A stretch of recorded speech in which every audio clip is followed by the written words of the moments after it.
Welcome to another edition of a Brobdingnagian Minute. How long is a Brobdingnagian Minute? Well, about as long as it takes for us to hold our breath until the politics changes. God, we're going to be dead before that happens. Now, the way things are going, that was going to happen either way. Right, that's true. I feel like I want to dive straight into that comment, but at the same time, like, is that really where I want to go for this? I don't know if I really want to go to. But let me just say this one little thing, okay? Get comfortable, everyone. which is never mind. We're going to leave that off. Yeah, I'm sorry. I broke a cardinal rule there, dude. The main thing at Faire is you don't talk about politics and you don't talk about religion. And there I just started our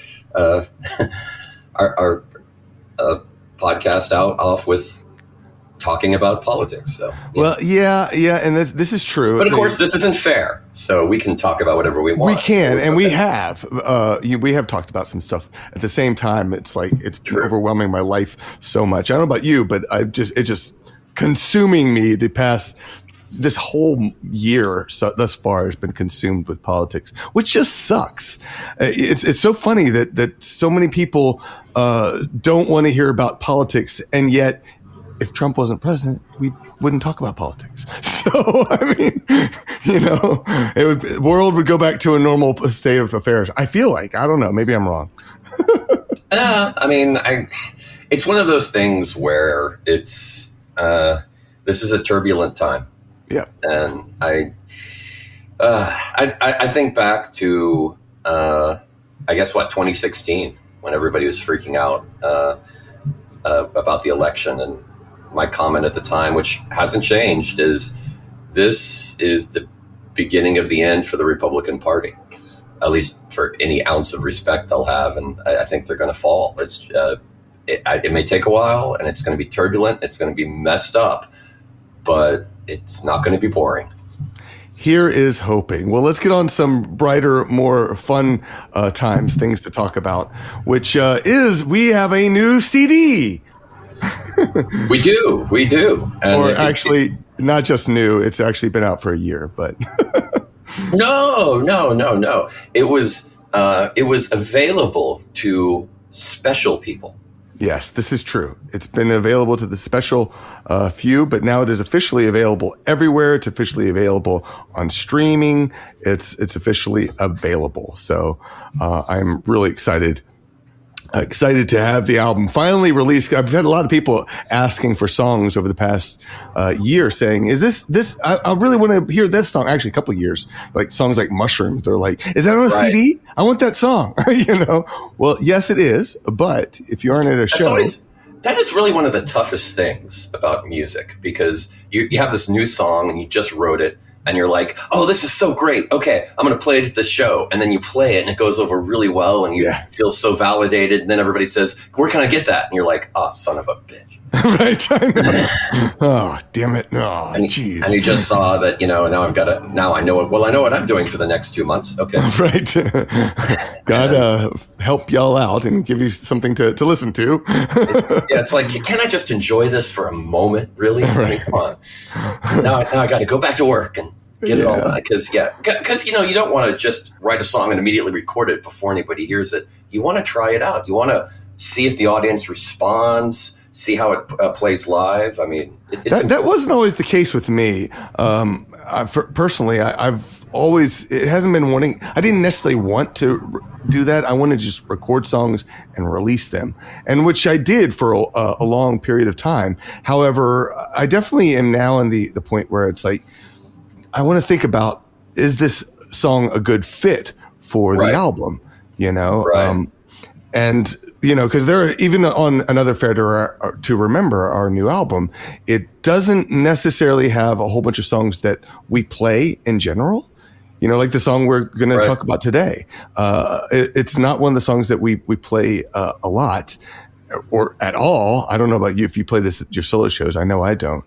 But as a group, same thing. We don't necessarily play it. And yet it is an important part of, in this particular song, Holloway Joe, it is an important part of Renaissance history as well as Renaissance Festival history. So true. Well, I think back to, this is going to be deep bard history here for a second, so prepare Deep yourself. Thoughts by Andrew McKee. Did you ever think? No, I'm kidding. Yeah, back when we first started, and when I say first started, I mean like a month or two into playing music together professionally.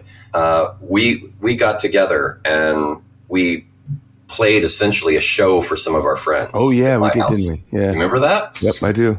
And it served a purpose of having, getting feedback of people saying, yeah, that song was good, that song was not. I liked how you did this on stage. You need to stop shaking on stage as much because we're not sure if we're scared. And they're like, yeah, I was scared. Okay, well, try not to do that. Things like that. Mm-hmm. And it was very helpful. Honestly, I think a lot of the direction we went, especially in that first year, was because of that one incident. And for me, I mean, you said you don't always do that with songs. Sometimes you'll just record them immediately. Yeah. That directed me where I wanted to get that feedback because that was so helpful with that. I wish I'd paid more attention to that idea when I was in those days. I don't know, if I don't necessarily remember the feedback from people back then, but I know now when I perform songs, I'm like, well, let's see how this does. And then that's how I really see what connects and what doesn't.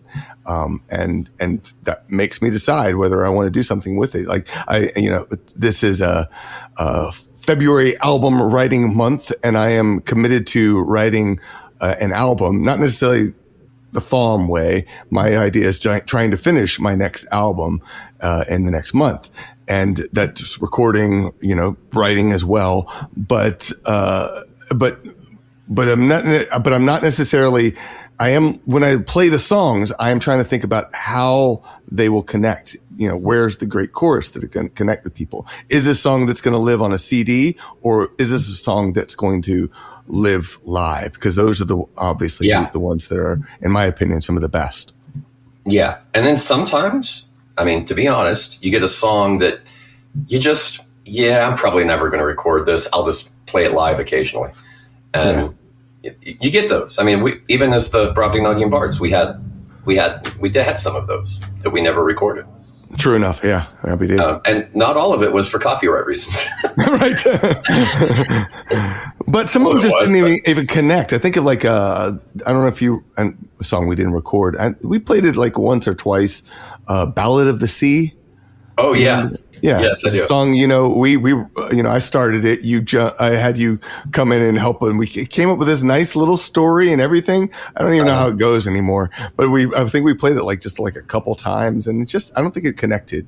Right, and certainly it didn't connect with us. So, and there were songs that we did record early on, but they just didn't seem to resonate live, so we just stopped playing them. Yeah. Yeah, which Swift Dining is the one that comes to mind. Which I think we put on the last episode of this podcast. Yeah, interesting. But we never played it. It just did not connect. And that's the thing about playing stuff live. You can see what connects and what doesn't. And it's funny. Right now I was looking at our stats right before the show to see how. Another Fair to Remember is doing on Spotify, and it's doing, compared to our other albums, it's doing really well. It's climbing up to near the top. Probably by the time it goes, by the 1 month mark in, I'm pretty sure it'll be like our top album that is being streamed. Well, it's one of those things where when with the album, it's new. I mean, that's really the thing. It's new, and people are going to like the new stuff. I think about any artist, and most of the time, that's that album they came out with 15 years ago. Even though it's a classic, it's not as popular. People aren't buying it off the shelves. I mean, it still sells, but not like the new stuff. And that's the old adage for anything you're selling. People want new. And if there's a song on the album that is really, that really connects, sometimes you'll have a song that connects, on, as a, recording, as opposed to actual live performance too, that's which true. Can also happen. And I think that's one of the things that struck me about the new album is that some of the, right now, I think that like our top song is Mushrooms, which, was expected. Can't imagine why. Right. Mushrooms. But it's a catchy live song, and that's one of the reasons. But also I saw Black is the Color, which I love the performance. Yeah. But at the same time, it's, it's a ballad. It's probably not going to get played. I don't know. Maybe it will get played by us after it, if it does really well. But at the same time, it hasn't thus far been that popular. So sometimes songs, it's all about timing. Yeah. Where at one point they're not going to be that popular, and then later, you get into a bunch of political peril, and Black is the Color seems like the right song. Right. I mean, it's just one of those, you never know. Yeah. I mean, if we release Swift Dining now, maybe it would be one of the most popular songs out on our repertoire. I don't know. It's tough to say. Sometimes I think we're just ahead of our time. Sometimes I think we're maybe living in the past too much, and we do something that is a little more derivative, and people are like, yeah, I've heard something like that before, and it's not that popular. But if we waited 5 or 10 years, boom, it would be like, oh, I haven't heard of something like this in a while. This is awesome. So yeah, I think sometimes it's just timing. Yeah, definitely. Well, let's still go into some upcoming shows so we can share some of that information. We have upcoming shows. Do you have upcoming shows, Mark? I do. Oh, well, tell me about these upcoming shows, please. Oh, you want me to go first? Okay, well then I will do that. On February 19th, I am doing my a Bandcamp internet concert. I am back to doing internet concerts. I am back to doing them at Bandcamp. Okay, now how does an internet concert work, Mark, for those who may not know? You go over to Bandcamp, you get a ticket, and then on February 19th, 7:30 p.m. Eastern, you can live stream the show. And if you can't make it, or if something else happens, you can always watch it, I think, from like 48 hours or something like that. Oh, that's cool. But Bandcamp is great. I love it. It works really well as opposed to that other service that I tried out at the end in December, and I was like, I can't get behind it. I have to agree. Focused. I think Bandcamp is one of the better ones. It's focused. It's focused on. You need to do a Bandcamp. Why haven't you done a Bandcamp show, man?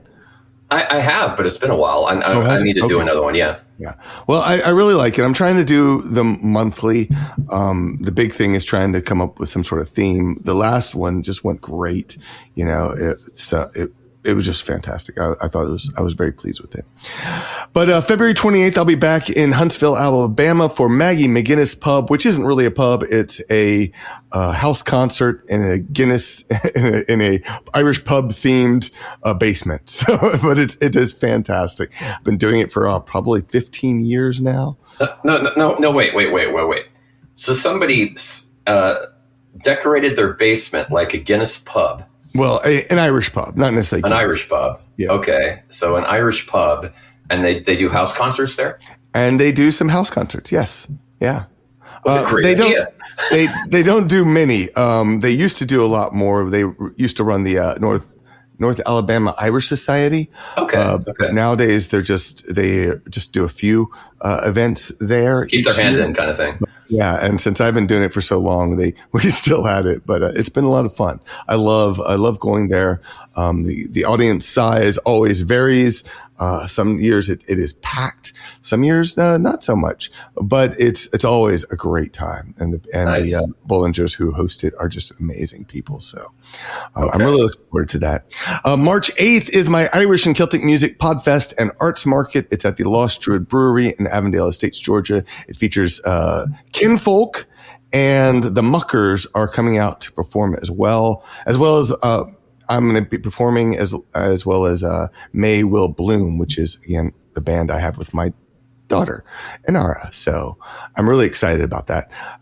So stay tuned for that. April 4th through 11th, I am going to be back at Sherwood Forest Faire. Maybe I'll see you there. Yes, and we should be we haven't confirmed anything yet, but we should probably have a Brobdingnagian Bards show once a day at least, I assume. Yeah, so probably. Let you know.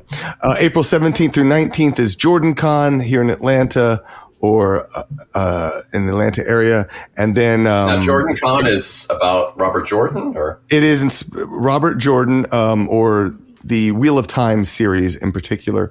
And I can't remember if Brandonson, who I think took over, I think he's going to be there this year. I'm not positive, but check the website. I like to make sure, because you never know. It could have been Michael Jordan. You never. No, the other Jordan. Been a basketball convention, Yeah. 24th to 26th of April, Stellar Fest in Duluth. May 30th is back at the Lost Druid Brewery. And then I'm going to my Celtic Invasion of Galicia in June. So I'm super excited about that. Now is the Celtic Invasion all booked up and done? It is actually all booked up. So it is filled. I'm actually starting to think about the next one. It's time for me to start, I think, revisiting some sites. So next year, I'm looking at heading back to Galway, and in that area, which I've been. If people listening are thinking, "Oh man, I missed this one. I want to go on the next." When should they start checking on it, and how should they get the information about it? July is when that's going to all happen. Probably July is when I start listing stuff out. And how quickly does that usually sell out? I mean, it varies. On it in July, or can you wait? It varies a lot.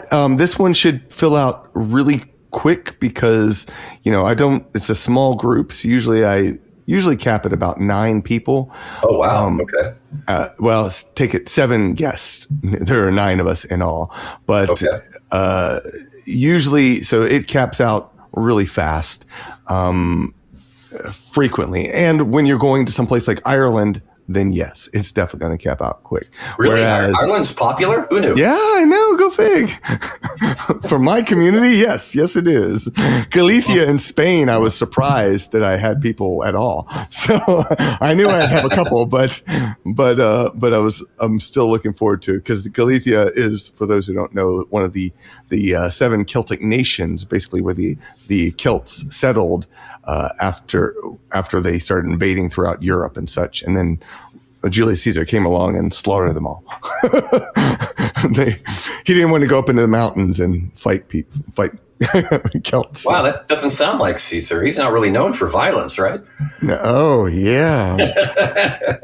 there's a reason why he was murdered on the Senate floor. Yeah, but I think it was only murdered by 10, 20 people or so. Right. The entire Senate. Right. Yeah. I mean, yeah.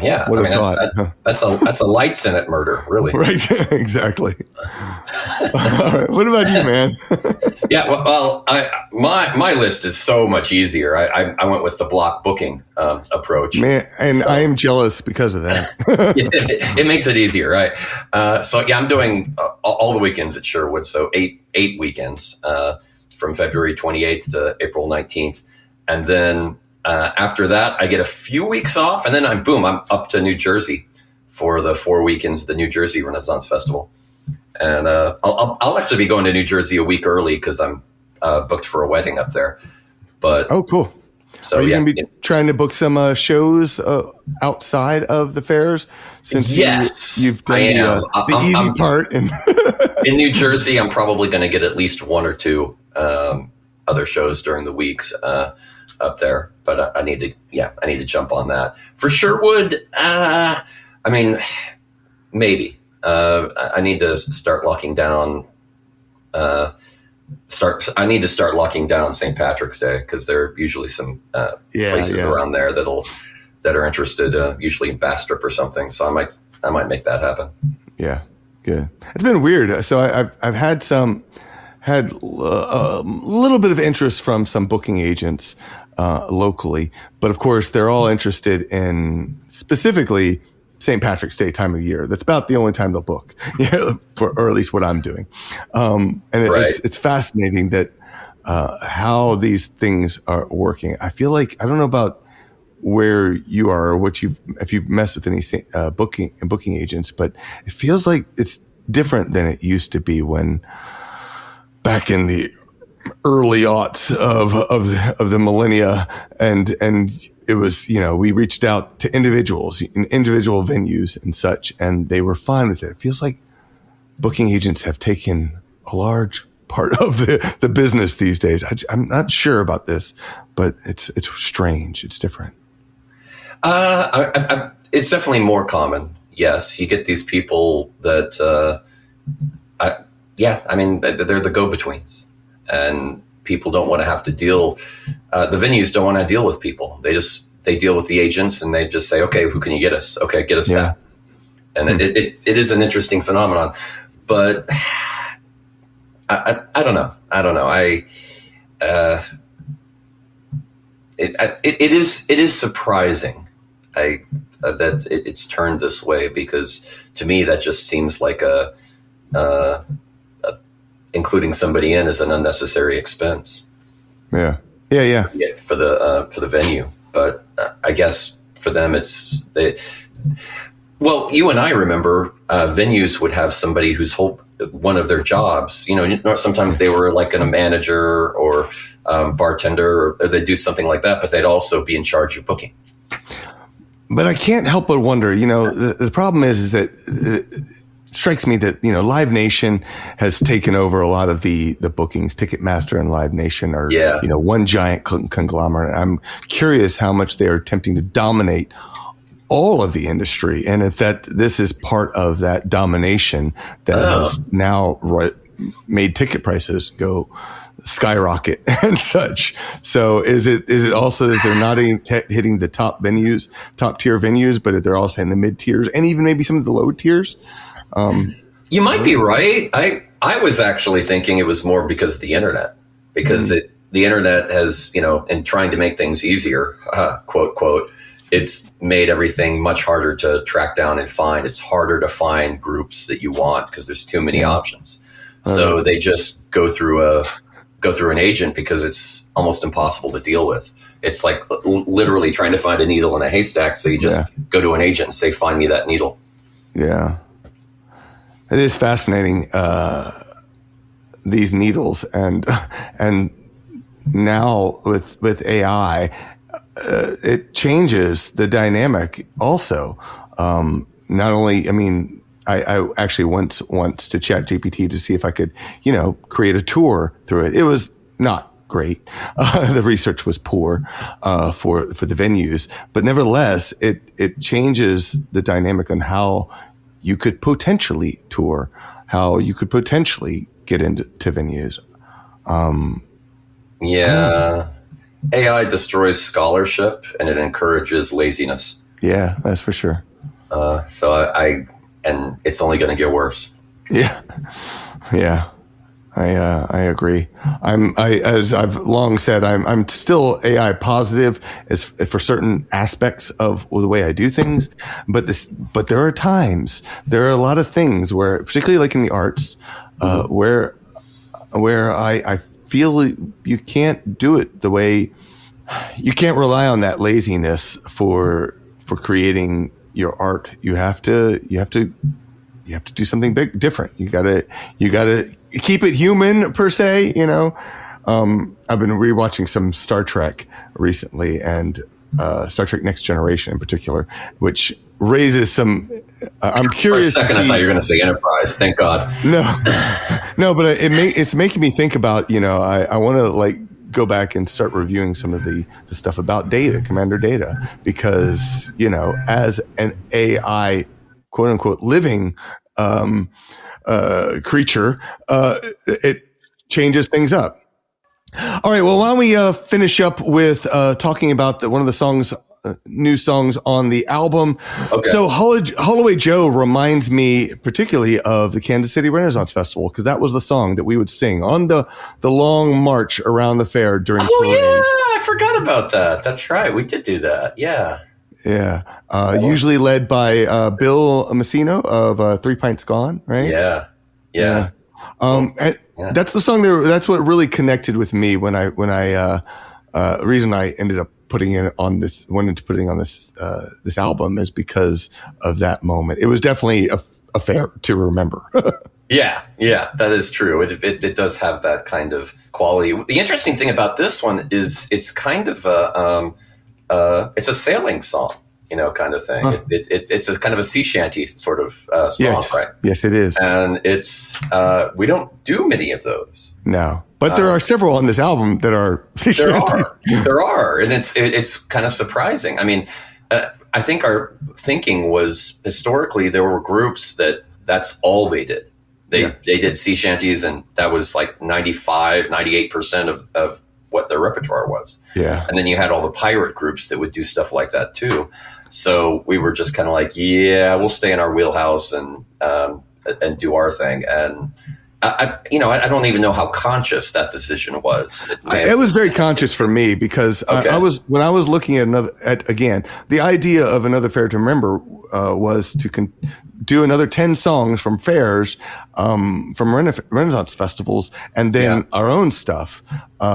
So that was the basis of getting started with it, with this album. So I was looking for songs that I knew and that I could, I mean, maybe not great, but I knew enough that I could record it, and we could put it on an album. And so it didn't matter at the time to me whether it was something that I loved playing or not. I was trying to preserve the idea behind the first album. So, yeah. Right. The feel of fair for us. Right. And definitely this song has, very important memories. That was, those hikes around KCRF were just, they were memorable. Maybe not as a individual moments throughout our time there, but they were memorable in that we were all out there singing together this song or playing along or whatever. And that was a hike. And every fair has its pros and cons. I mean, they have their high points and their rough low points. I mean, nothing's perfect. It never is. Yep. But one of Kansas City's strengths was its site. It was the roads were all windy around, and you went a little uphill and a little downhill, and it had a lot of character. The site, and people like that. It was a maze. I mean, it took us many weeks before we were even comfortable figuring out how to get from point A to point B. Just to kind of sort it out. A lot of fairs are really simple designs and easy to follow, but Kansas City's not. But it adds to the charm. But it also makes the parade where you're walking around through it, like you said, it's a hike. It's not a casual jaunt. Trying to do that while playing. Oh my God. Yeah. It definitely toughened us up. I'll put it that way. That's for sure. Do you have any thoughts about the recording? Yeah, that was the thing about Holloway Joe is it's very repetitive. I mean, like a lot of sea shanties are. This one is very much that way. And in the arrangement, it was a bit of a struggle because I was trying to think about, okay, how do we keep it interesting? Because I don't want it to. It's a longer song that's very repetitive. I don't want it to feel redundant and boring. And that's always one of my gripes with Holloway Joe. I think it kind of it does. It's a little bland because of that to me. I mean, but of course that's part of the charm because it is that type of repetitive sea shanty song. Yeah. But so I did what any self-respecting musician would do. I threw instruments at it. And I said, okay, let's do several instruments and try to add some depth to it and make it a little more interesting. So I did the tenor recorder and the mandolin and sang along on the chorus and tried to add layers of depth to it to spice it up a bit. Yeah. What about you? What did you think? I particularly like the drum actually because I feel like the drum that's right. is a big part of I think of the tradition. Sea shanty, yes, the tradition. It is a beat, doom, doom, and they say doom, doom. So it's a slow beat, and I particularly like that aspect of it. I thought that was important because you and I are known for our drum work. Right, we are totally. We really are, yeah. All right, well let's listen to Holloway Joe. If you want to enjoy this album, head on over to our website, thebards.net, where you can make sure you buy the album, because while it is on Spotify, that's definitely not how we make a living as musicians. It is through your generosity. So we have a Spotify. You can check it out on Bandcamp, or even better, sign up on our Patreon page. Patreon.com/thebards. We would love to have you join us with a little bit of content every now and then, but it's a great way to support the music. So let's hear Holloway Joe. We'll be back in a sec. Sounds good. When I was a little lad, so my mother told me, way Holloway, well Holloway Joe. And if I did not kiss the girls, my lips would grow all moldy. Way Holloway, well Holloway Joe. Way Holloway, we're bound for better weather. Way Holloway, well Holloway Joe. Way Holloway, well Holloway together. Way Holloway, well Holloway Joe. King Louis was the king of France before the revolution. Way Holloway, well Holloway Joe. And then he got his head chopped off for his constitution. Way Holloway, well Holloway Joe. Way Holloway, we're bound for better weather. Way Holloway, well Holloway Joe. Way Holloway, well Holloway together. Way Holloway, well Holloway Joe. St. Patrick was a gentleman, he came from decent people. Way Holloway, well Holloway Joe. He built a church in Dublin town and on it put a steeple. Way Holloway, well Holloway Joe. Way Holloway, we're bound for better weather. Way Holloway, well Holloway Joe. Way Holloway, well Holloway together. Way Holloway, well Holloway Joe. Once I was in Ireland digging turfs and tatties. Way Holloway, well Holloway Joe. But now I'm on a Yankee ship hauling on the braces. Way Holloway, well Holloway Joe. Way Holloway, we're bound for better weather. Way Holloway, well Holloway Joe. Way Holloway, well Holloway together. Way Holloway, well Holloway Joe. Once I had a German girl, but she was fat and lazy. Way Holloway, well Holloway Joe. But now I got an Irish girl, she damn near drove me crazy. Way Holloway, well Holloway Joe. Way Holloway, rock and roll me over. Way Holloway, well Holloway Joe. Way Holloway, and roll me in the clover. Way Holloway, well Holloway Joe. All right, Andrew. Well, you take care. We're going to, again, if people want to find out more about us, they should go to where? Come on. Oh, thebards.net? Oh, yeah. And if they want to support us, they go to where? Where? Come on, Andrew. Come on. You can do it. Our Patreon. Good job. I'm so proud of you. Wow, it's like you put that in the notes. Hey, wait a minute. You didn't put that in the notes. All right. Y'all take care. Thank you so much for listening. We'll be back hopefully next month, so stay tuned. Sláinte. Take care. Bye.